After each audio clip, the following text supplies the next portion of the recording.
Okay, let's go to NBA basketball. Something's going to change fairly quickly. LA Lakers are involved with trade talks. Now, we have had on our podcast, we've talked back and forth about the whole Russell Westbrook thing, and can they move him? Do they want to move him? Do they want to get rid of the $47 million contract? Who's going to take that contract? Now, suddenly the trade talks are colored very differently because the Lakers are talking about keeping Russell Westbrook to pair with LeBron and AD because Westbrook has accepted the role off the bench. He's playing for his next contract. He's not a problem. He's averaging 18 points and 8 assists per game off the bench. That's high productivity.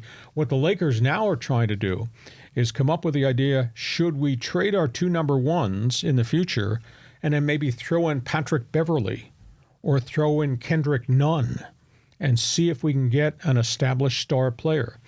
And they've continued this dialogue. They've taken Westbrook and his contract out. They've substituted the other two Laker guards, Nunn and Beverly, plus the draft picks.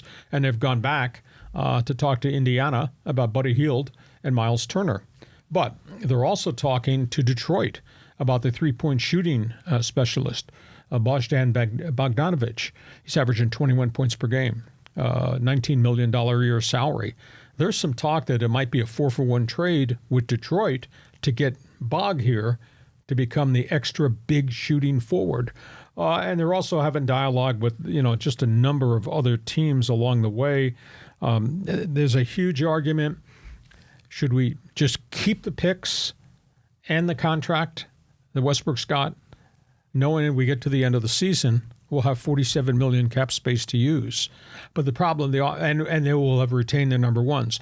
The offset problem to that is that's another year of wear and tear on AD and LeBron and not getting to the NBA Finals. So they're kind of in a mixed bag of what should we do? Westbrook picks, just trade young guys and get role players that fit.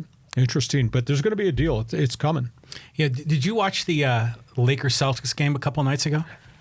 Now, are you watching about the point when I was yelling at the TV, how the hell could you be down by 19 at home, or yelling to the TV, my God, they're 13 above, and then screaming, oh, they lost the game? It was a crazy game, and Westbrook was actually pretty good.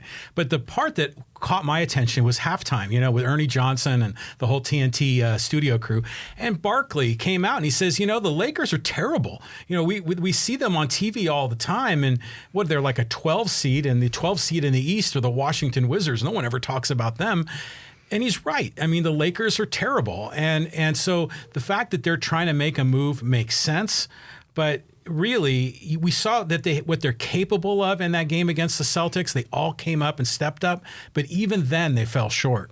So I don't know. I don't know what you can do with the Lakers. I don't know if you can salvage them, or maybe they may have to go, kind of on the lowdown for a few years and resurrect themselves down the road. If I were king, I would keep Westbrook, suffer through whatever you're going to suffer through, get the $47 million cap space, retain the only two number one picks you have the rest of the decade, and just go from there. Because $47 million, you might be able to buy the right type of free agent once Westbrook's contract expires.